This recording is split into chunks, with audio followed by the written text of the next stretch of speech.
দুর্নীতি নিয়ে সিপিএমের দুটি ছাত্র সংগঠন বৃহস্পতিবার অফিসল্যান্ড শিক্ষা ভবনের সামনে বিক্ষোভ প্রদর্শন করছিল।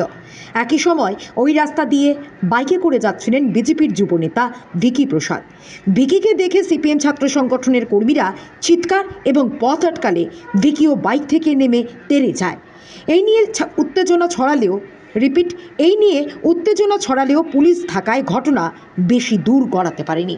শেষে ভিকি প্রসাদ সিপিএম ক্লোজ চ্যাপ্টার বলতে বলতে এলাকা ছাড়েন।